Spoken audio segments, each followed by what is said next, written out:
Welcome to open CCM YouTube channel. உங்கள் குழந்தைங்க ரொம்ப ஸ்லிம்மாக இருக்காங்கன்னு நினைக்கிறீங்களா? ஃபஸ்ட்டு அந்த குழந்தைக்கு நாட்டுக்கோழி முட்டையை வாங்கி கொடுங்க. நாட்டுக்கோழி முட்டை அப்படின்னா டீ தூளில் முக்கின முட்டை, அந்த சூப்பர் மார்க்கெட்டு இந்த மாதிரி இடத்துலலாம் போய் வாங்காதீங்க. அது எல்லாமே ஃபேக்கு. நாட்டுக்கோழி முட்டையோட டிஃப்ரென்ஸ் பாருங்கள். மேலே இருக்கிறது நார்மலான ஒயிட் கலர் முட்டை, கீழே இருக்கிறது நாட்டுக்கோழி முட்டை. உங்கள் கண்ணு முன்னாடி நாட்டுக்கோழியை யார் வளர்க்குறாங்களோ அவங்கக்கிட்டேருந்து வாங்குங்க. ஸோ நாங்கள் அப்படி தாங்க வாங்குவோம். எங்கள் ஊரில் ஒரே ஒருத்தவங்க மட்டும்தாங்க நாட்டுக்கோழியே வளர்க்குறாங்க. அவங்கக்கிட்டேருந்து நாங்கள் பேபிக்குன்னு சொல்லி வாங்குவோம். இப்போ எக் எங்களுக்கு 40 ருபீஸ்க்கு அவங்க கொடுக்குறாங்க. பிகாஸ் அது ரொம்ப டிமாண்டில் இருக்குது. அதனால் அவங்க 40 ருபீஸ்க்கு அவங்க எங்களுக்கு கொடுப்பாங்க. நான் இது என்னோடய பேபிக்காகவே வாங்கி அந்த மாதிரி ஆம்லேட் போட்டு கொடுப்பேன். என் பேபிக்கு பெப்பர் இதெல்லாம் போட்டால் பிடிக்காது. ஸோ பெப்பர் எதுவுமே இல்லாமல் ப்ளைனாக ஆயில் சால்ட் மட்டும் போட்டு என் பேபிக்கு நான் போட்டு கொடுப்பேன். இது என் பேபி நல்லா சாப்பிடுவாங்க. உங்கள் பேபிக்கு எப்படி பிடிக்குமோ நீங்கள் அப்படி கொடுக்கலாம். சில பேபிக்கு ஆம்லேட் போட்டால் பிடிக்கும், சில பேபிக்கு அவிச்சு கொடுத்தா பிடிக்கும். எந்த மாதிரி உங்கள் பேபிக்கு பிடிக்குமோ அந்த மாதிரி கொடுங்க. டீத் ஃபுல்லாக வந்திருக்கும் இல்லையா, அந்த பேபிக்கு நீங்கள் கொடுக்க ஸ்டார்ட் பண்ணுங்கள். என்ன கேட்டிங்கன்னா 1.5 வயசுக்கு மேலே 2 வயசுக்கு மேலே நீங்கள் அந்த எக்கெல்லாம் கொடுக்க ஸ்டார்ட் பண்ணுங்கள். வெயிட்டு உங்களுக்கு 1 வீக்கில் நல்லா இன்க்ரீஸ் ஆகும்.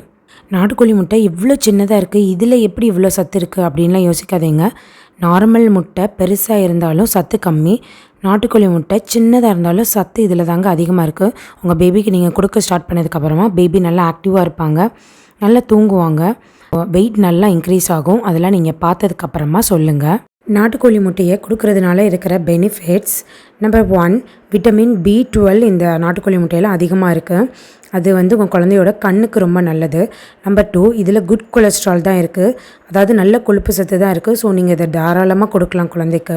நம்பர் 3, பேபிஸோட ஹார்ட்டுக்கு ரொம்ப நல்லது. நம்பர் 4, பேபிஸ்க்கு ப்ரோட்டீன் அண்டு கால்சியம் சத்து கொடுக்கும்.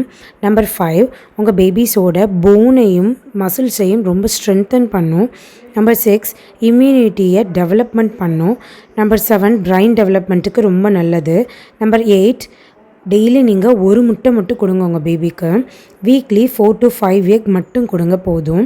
உங்கள் பேபிஸோட மசில்ஸ் வெயிட்டை இன்க்ரீஸ் பண்ணாது, உங்கள் பேபிஸோட போன் வெயிட்டை இன்க்ரீஸ் பண்ணும். அண்டு பாயில் பண்ணி மட்டும் கொடுங்க. உங்கள் பேபிஸோட ஸ்கின் நல்லா க்ளோயிங் ஆகும். டாக் ஸ்பேட்சு அண்ட் ஸ்கின்னுக்கு எல்லாமே ரொம்ப நல்லது. தேங்க்யூ ஃபார் வாட்சிங். See you on next video.